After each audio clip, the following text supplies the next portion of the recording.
Hello दोस्तों, आज हम लोग पॉलिटी की क्लास 7th की जो हम लोग एनसीईआरटी पढ़ रहे थे उसका हम लोग चैप्टर 3 पढ़ेंगे।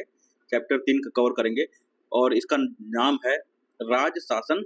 राज का जो शासन है वो कैसे काम करता है इसके बारे में हम लोग देखेंगे और यहाँ पे कुछ स्टोरी भी दी गई है। ये सारी चीजें जो है हम लोग इसमें समझेंगे। तो हम लोग यहाँ पे स्टोरी यहाँ पे दी गई है जिम्मेदारी किसकी, तो इसको हम लोग एक बार देख लेते हैं, पढ़ लेते हैं और उसमें क्या हम लोग को सीखने को समझने को मिलता है वो सारी चीजें हम लोग इसमें देखते हैं।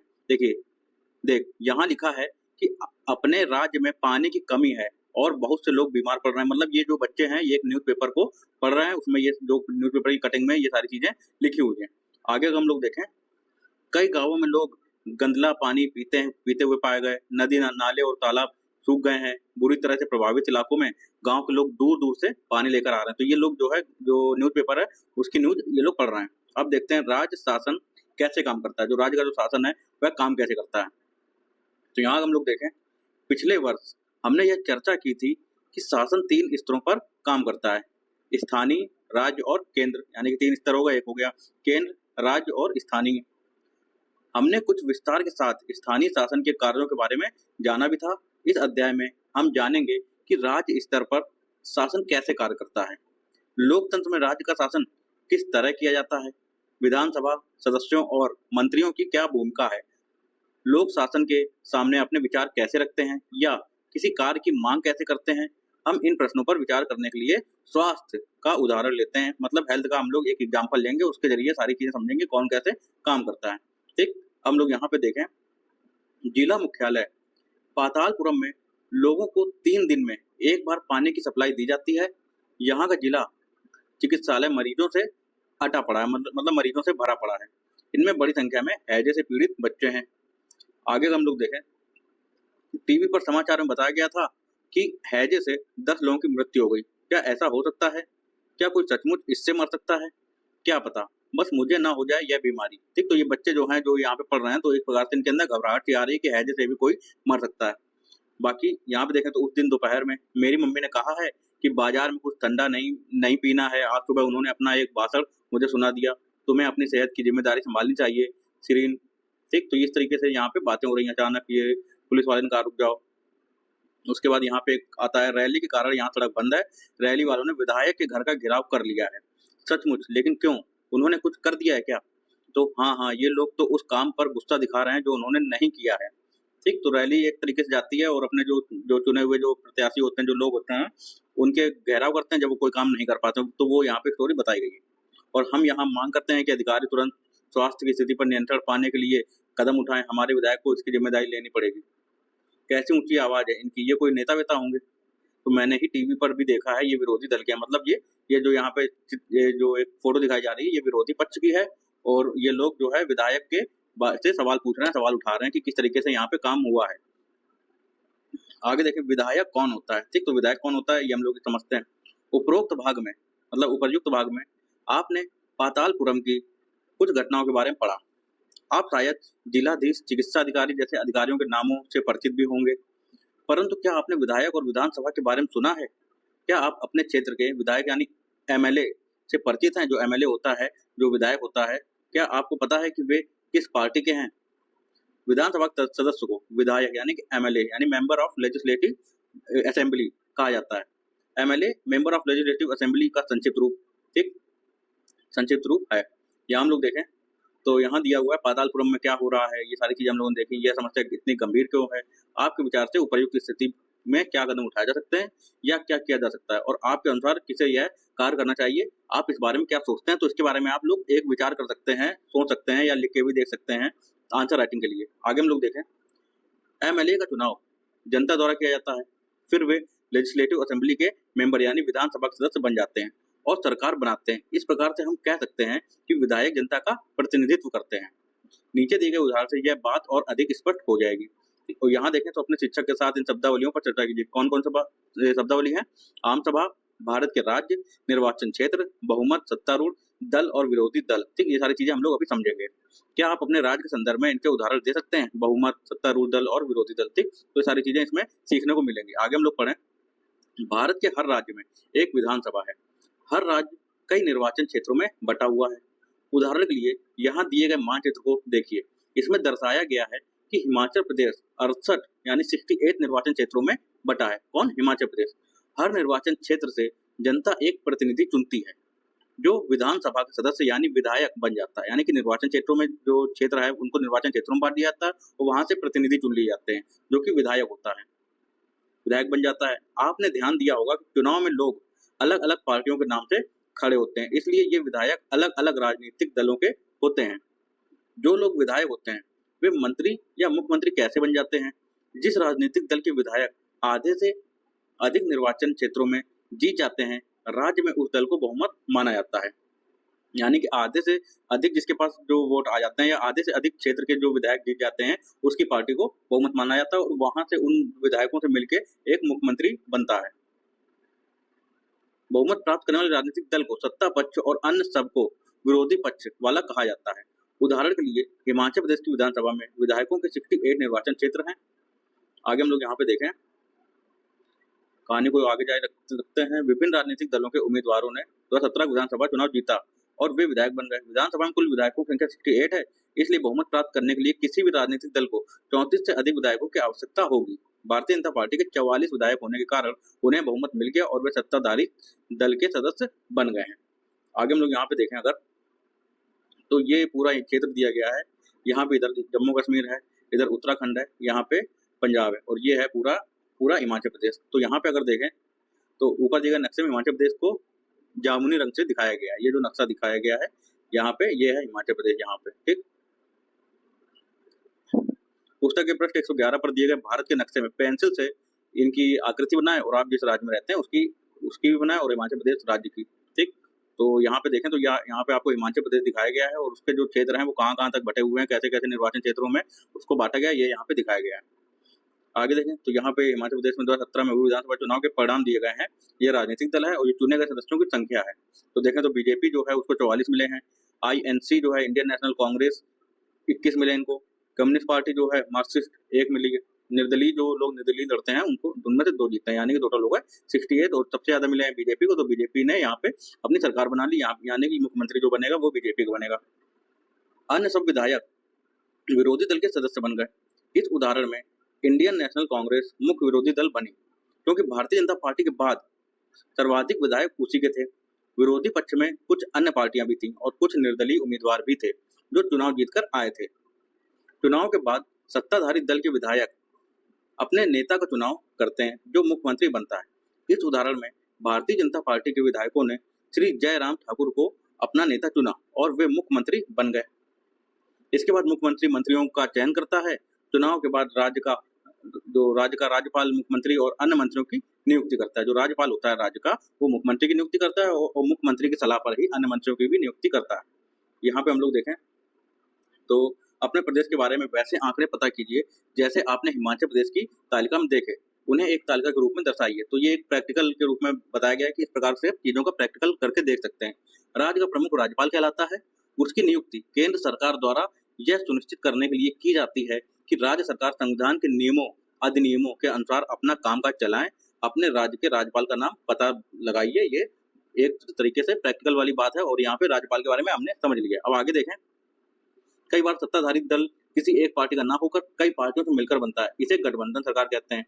अपने शिक्षक से इस विषय पर चर्चा कीजिए। मतलब कि जब बहुमत नहीं किसी पार्टी को मिलता है तो दोनों लोगों से की आपसी सहमति से एक गठबंधन बना लिया जाता है और दोनों पार्टियां मिलकर एक सरकार चलाती हैं। ठीक, तो यहाँ पे ये बताया गया मुख्यमंत्री तथा अन्य मंत्रियों का यह दायित्व है कि वे शासन के विभिन्न विभागों या मंत्रालयों को चलाएं। कौन है? जो मुख्यमंत्री और जो अन्य मंत्री हैं उनके अलग अलग कार्यालय होते हैं। विधानसभा ऐसा स्थान होता है जहाँ सभी विधायक चाहे वे सत्ताधारी दल के हों अथवा विरोधी दल के विभिन्न विषयों पर चर्चा करने के लिए एकत्रित होते हैं। कहाँ पे? विधानसभा में। इस तरह कुछ विधायकों की दोहरी जिम्मेदारी हो जाती है, एक विधायक के रूप में और दूसरी मंत्री के रूप में। ठीक, तो ये जो दो जिम्मेदारी हो रही है ये भी आपको ध्यान रखना है। विधायक की जिम्मेदारी 2 होती है, एक विधायक के रूप में हो जाती है, दूसरी मंत्री के रूप में हो जाती है। इसके बारे में हम आगे पढ़ेंगे। आगे अगर हम लोग देखें विधानसभा में एक बहस, तो यहाँ पे एक बहस दिखाई जाएगी, उसके बारे में हम लोगों को सीखने को मिलेगा और जानने को बहुत सारी चीजें मिलेंगी। तो यहाँ से हम लोग देखते हैं, आफरीन, सुजाता और उनके विद्यालय के कई अन्य विद्यार्थियों ने विधानसभा देखने के लिए राजधानी की यात्रा की। विधानसभा एक अत्यंत भव्य तथा प्रभावशाली भवन में स्थित थी। बच्चे बहुत उत्सुक थे। सुरक्षा जांच के बाद उन्हें ऊपर ले जाया गया। ऊपर एक दर्शक दीर्घा थी जहां से वे नीचे के विशाल हॉल को देख सकते थे। हॉल में डेस्कों की अनेक कतारें लगी हुई थी। यह विधानसभा उन दिनों की किसी तत्कालीन समस्या पर बहस करने वाली थी। विधानसभा की बहसों में विधायक अपनी राय व्यक्त कर सकते हैं, संबंधित विषय पर प्रश्न पूछ सकते हैं या सुझाव दे सकते हैं कि सरकार को इस संबंध में क्या करना चाहिए। ठीक, तो ये सारी चीजें बहुत इंपॉर्टेंट है, ये आपको ध्यान करना, और जो भी नोट करने वाली चीजें आपको लगे वो आपको नोट जरूर कर लेनी है। ठीक, सदस्य इस विषय पर जो भी प्रतिक्रिया व्यक्त करना चाहें कर सकते हैं। इसके बाद मंत्री प्रश्नों के उत्तर देते हैं और सदन को आश्वस्त करते हैं कि जरूरी कदम उठाए जा रहे हैं। ठीक, तो जो विपक्षी पार्टी होती है वो जो सत्ता में जो लोग होते हैं उनसे सवाल पूछते हैं, और जो उस विभाग के उस मंत्रालय के जो अंदर मंत्री होते हैं वो उसका जवाब देते हैं। आगे हम लोग देखें, मुख्यमंत्री तथा अन्य मंत्रियों को निर्णय लेने होते हैं और सरकार चलानी होती है। हम प्रायः उन निर्णयों के बारे में सुनते हैं या समाचार चैनलों अथवा समाचार पत्रों में उन्हें देखते व पढ़ते हैं। हालांकि जो भी निर्णय लिए जाते हैं उन्हें विधानसभा के सदस्यों द्वारा अनुमोदित किया जाना होता है। ठीक, लोकतंत्र में विधानसभा सदस्य मंत्रियों व मुख्यमंत्री से प्रश्न पूछ सकते हैं, किसी महत्वपूर्ण विषय पर बहस कर सकते हैं, निर्णय ले सकते हैं कि धन कहाँ खर्च किया जाना चाहिए आदि। इस तरह मुख्य अधिकार उन्हीं का होता है। आगे देखें, विधायक वन यानी कि कोई विधायक है, अखंड गांव के मेरे निर्वाचन क्षेत्र में पिछले 3 हफ्ते में हैजे कारण 15 लोगों की मृत्यु हो चुकी है। मेरे परिवार में सरकार के लिए यह बड़ी शर्मनाक स्थिति है। मेरे विचार में सरकार के लिए यह बड़ी शर्मनाक स्थिति है, क्योंकि हैजे कारण 15 लोगों की मृत्यु हो जा रही है, यानी कि स्वास्थ्य सुविधाओं पे सवाल उठाया जा रहा है। वह सरकार जो अपने को प्रौद्योगिकी में सर्वश्रेष्ठ घोषित कर रही है, हैजे जैसी साधारण बीमारी को रोकने में असफल रही है। मैं स्वास्थ्य मंत्री का ध्यान इस ओर आकर्षित करना चाहूंगा कि वे स्थिति को नियंत्रण में लाने के लिए तत्काल जरूरी कदम उठाएं। ठीक, तो ये जो है एक विधायक ने सवाल पूछा है और एक बताया है कि इस तरीके की स्थितियां हैं। दूसरा विधायक कहते हैं, मेरा प्रश्न यह है कि सरकारी अस्पतालों की दशा इतनी खराब क्यों है? सरकार जिला अस्पतालों में डॉक्टरों व चिकित्सा कर्मचारियों की ठीक से नियुक्ति क्यों नहीं कर रही है? मैं यह भी जानना चाहूंगा कि सरकार इस स्थिति का सामना किस प्रकार करने जा रही है। ठीक, तो ये दूसरे जो विधायक हैं उनने इस प्रकार के सवाल उठाए हैं। आगे देखें, जिससे लोग बड़ी संख्या में प्रभावित हैं और यह संख्या बढ़ती ही जा रही है। अब यह महामारी का रूप ले चुकी है, यानी कि जो हैजा है, जो भी बीमारी है, वो इतनी फैल गई कि जो स्वास्थ्य सुविधाओं के ना मिलने के कारण तो वो एक महामारी का रूप ले चुकी है। जो तीसरा विधायक है वो कह रहे हैं, मेरे निर्वाचन क्षेत्र तोलपट्टी में भी पानी की कमी की गंभीर समस्या है। औरतों को पानी लेने के लिए 3 से 4 किलोमीटर तक चलना पड़ता है। मैं जानना चाहूंगा कि पानी पहुंचाने के लिए कितने टैंकरों को काम में लगाया गया है, कितने कुओं और तालाबों की सफाई करवाकर उन्हें संक्रमण मुक्त किया गया है। ठीक, तो ये जो है ये तीसरे विधायक सवाल पूछ रहे हैं। आगे देखें, चौथे विधायक, मुझे लगता है कि मेरे साथी समस्या को बढ़ा चढ़ाकर बता रहे हैं। सरकार ने स्थिति को नियंत्रण में लाने के लिए कदम उठाए हैं। पानी के टैंकरों को काम में लगा दिया गया है, ORS के पैकेट बांटे जा रहे हैं, सरकार लोगों की मदद के लिए भरसक प्रयास कर रही है, ये विधायक बता रहे हैं। दूसरा है विधायक 5 क्या बता रहे हैं, हमारे अस्पतालों में सुविधाओं की हालत बहुत खस्ता है। कई ऐसे अस्पताल हैं जिनमें कोई डॉक्टर नहीं है और चिकित्सा कर्मचारी पिछले कई सालों से नियुक्त ही नहीं किए गए हैं। दूसरे अस्पताल में डॉक्टर लंबी छुट्टी पर चले गए हैं। यह शर्मनाक स्थिति है। मेरे ख्याल से हालात बद से बदतर होते जा रहे हैं। हम यह कैसे सुनिश्चित करने वाले हैं कि प्रभावित क्षेत्र के सब परिवारों तक ORS के पैकेट पहुंच जाएं। ठीक, अब देखें विधायक 6 क्या पूछ रहे हैं, विरोधी पक्ष के सदस्य बिना वजह ही सरकार पर दोषारोपण कर रहे हैं। पिछली सरकार ने सफाई पर कोई ध्यान नहीं दिया था, अब हमने कई वर्षों से चारों तरफ फैले कूड़े को साफ करने का अभियान शुरू किया है। ठीक, यहाँ पे देखें, क्या दिए गए चित्र में आप सत्ता पक्ष और विरोधी पक्ष के विधायकों को पहचान सकते हैं? सत्ता पक्ष के विधायकों को एक रंग से और विरोधी पक्ष के विधायकों को दूसरे रंग से रंगिए। ठीक, तो यहाँ पे जो विधायक हैं 5, 6, 1, 2, 3, 4, ठीक, तो यहाँ पे अगर देखें तो ये जो है ये सत्ता पक्ष के हैं और ये जो है विपक्ष के हैं जिनने सवाल पूछे हैं। आगे हम लोग देखें, उक्त भाग में आपने विधानसभा में चल रही एक बहस के बारे में पढ़ा। सदस्य सरकार द्वारा की गई या ना की गई कार्रवाई पर बहस कर रहे थे। ऐसा इसलिए है क्योंकि विधायक सामूहिक रूप से सरकार के काम के लिए उत्तरदायी होते हैं। सामान्य भाषा में सरकार शब्द से तात्पर्य शासन के विभिन्न विभागों और मंत्रियों से होता है जो उनके प्रभारी हैं। इन सबका सामूहिक प्रमुख मुख्यमंत्री होता है। सही मायने में तो यही सरकार का कार्यकारी हिस्सा यानी कि कार्यपालिका कहलाता है। ठीक, तो ये कार्यपालिका क्या कहलाता है ये आपको समझ में आ गया होगा। दूसरी तरफ सारे विधायक जो विधानसभा में एकत्र होते हैं विधायिका कहलाते हैं, यानी कि जो विधायक हैं जहाँ पे एकत्र होते हैं वो क्या कहलाती है, वो पूरी विधायिका कहलाती है। विधायिका के रूप में वे सरकार के कार्यकारी हिस्से को काम करने का अधिकार देते हैं। जो कार्यकारी जो हिस्से होते हैं, जो काम करने के लिए होते हैं, जो भी ऑफिसर होते हैं, अधिकारी होते हैं, उनको काम करने के लिए बताते हैं। फिर उसके काम की जांच भी करते हैं। जैसा कि आपने पाठ के प्रारंभ में देखा था, इन्हीं में से कार्यपालिका का प्रमुख या मुख्यमंत्री बनाया जाता है। आगे देखें, जो विधायक सोचते थे कि सरकार इस स्थिति को गंभीरता से नहीं ले रही है, वे मुख्य रूप से क्या-क्या तर्क दे रहे थे।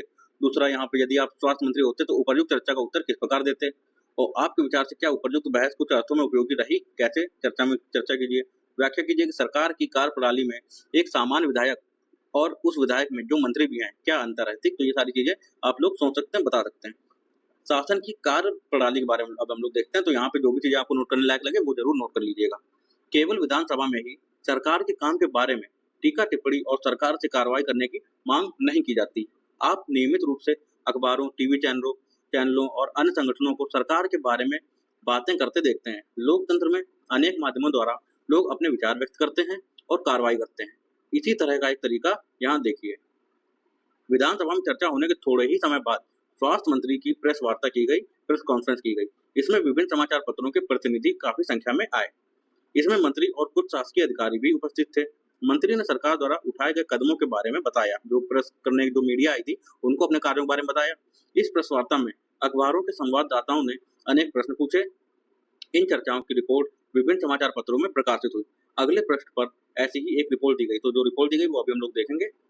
अगले सप्ताह मुख्यमंत्री और स्वास्थ्य मंत्री पातालपुरम जिले के दौरे पर गए। उन्होंने उन परिवारों से भेंट की जिनके रिश्तेदारों की मृत्यु हो गई थी। वे अस्वस्थ लोगों को देखने अस्पताल भी गए। सरकार ने इन परिवारों के लिए मुआवजा राशि की भी घोषणा की। मुख्यमंत्री ने कहा कि उनके विचार से समस्या केवल सफाई की नहीं है, वरन पीने के स्वच्छ पानी की कमी की भी है। उन्होंने कहा कि आगे देखें, उन्होंने क्या कहा। उन्होंने कहा कि एक उच्च स्तरीय जांच समिति गठित की जाएगी जो सफाई सुविधाओं के लिए जिले की जरूरतों के बारे में विचार करेगी। अब आगे हम लोग अगर देखें तो यहाँ पे जो रिपोर्ट दी गई थी वो हम लोग यहाँ पे देख लेते हैं। सरकार ने कचरे की सुध ली, मुख्यमंत्री ने किया धनराशि का वादा। ये एक जो अखबार है उसकी रिपोर्ट यहाँ पे दी गई है। पिछले कुछ सप्ताहों में राज्य के कुछ जिलों में अनेक लोग मौत का शिकार हो चुके हैं। इस बात पर तीव्र प्रतिक्रिया हुई है कि सरकार ने स्थिति को गंभीरता पूर्वक नहीं लिया है। आज हुई प्रेस वार्ता में स्वास्थ्य मंत्री ने बताया कि उनकी सरकार ने सभी जिलाधीशों तथा मुख्य चिकित्सा अधिकारियों को आवश्यक कदम उठाने हेतु निर्देश दिए हैं। सबसे महत्वपूर्ण समस्या पीने के पानी की है। मंत्री महोदय ने कहा कि उनकी मंशा पानी के टैंकरों द्वारा हर गांव में पीने का पानी पहुंचाने की है। मुख्यमंत्री ने इस कार्य के लिए धन उपलब्ध कराने का वचन दिया। उनकी योजना एक जन अभियान चलाकर लोगों को यह जानकारी देने की भी है कि किन उपायों द्वारा हैजे से बचा जा सकता है। जब एक पत्रकार ने उनसे पूछा कि महीनों से जमा कचरे को जल्दी हटाने के लिए क्या किया जा रहा है, तो उन्होंने कहा कि वे इस बारे में देखेंगे। तो ये एक रिपोर्ट दी गई है जो प्रेस कॉन्फ्रेंस के बाद निकल के आई है। यहाँ पे देखें, हैजे को नियंत्रण लाने के लिए सरकार द्वारा किए गए 2 उपाय लिखिए। तो यहाँ पे उपाय लिखने हैं। प्रेस वार्ता का क्या उद्देश्य है। प्रेस वार्ता आपको सरकार द्वारा किए जा रहे कार्यों के बारे में जानकारी प्राप्त करने में किस प्रकार सहायक होती है। ठीक, तो ये सारी चीजें हम लोग समझ गए। यहाँ पे आगे देखें, और लोक निर्माण मंत्री को दिशा निर्देश देगी कौन, सरकार, ताकि वे क्षेत्र में पानी की उचित व्यवस्था पर ध्यान दे सके। जहाँ पे पानी की जो है खराब पानी मौजूद था वहां पे। आगे देखें, जैसा आपने ऊपर देखा, वे लोग जो सत्ता में हैं जैसे मुख्यमंत्री और स्वास्थ्य मंत्री, उन्हें समस्याओं पर कार्रवाई करनी होती है। वे यह कार्य विभिन्न विभागों द्वारा करवाते हैं, जैसे लोक निर्माण विभाग, कृषि विभाग, स्वास्थ्य विभाग, शिक्षा विभाग आदि। यानी कि जो सरकार है वो विभागों के ऊपर आधारित होती है। विभाग ही उसका काम पूरा देखते हैं और उसको जो है अपने अंजाम तक पहुंचाते हैं और सारी चीजें उसकी देख रेख करते हैं। ठीक, तो सरकार का काम एक प्रकार से जो आदेश है वो देना होता है, बाकी विभाग सारे काम करते हैं। हर एक काम के लिए अलग अलग विभाग बना दिया जाता है। स्वास्थ्य विभाग, शिक्षा विभाग, कृषि विभाग, ये सारी चीजें अपने अपने काम करते हैं। आगे देखें, उन्हें विधानसभा में उठाए गए प्रश्नों का भी उत्तर देना होता है और प्रश्न करने वाले लोगों को आश्वस्त करना होता है कि उचित कदम उठाए जा रहे हैं।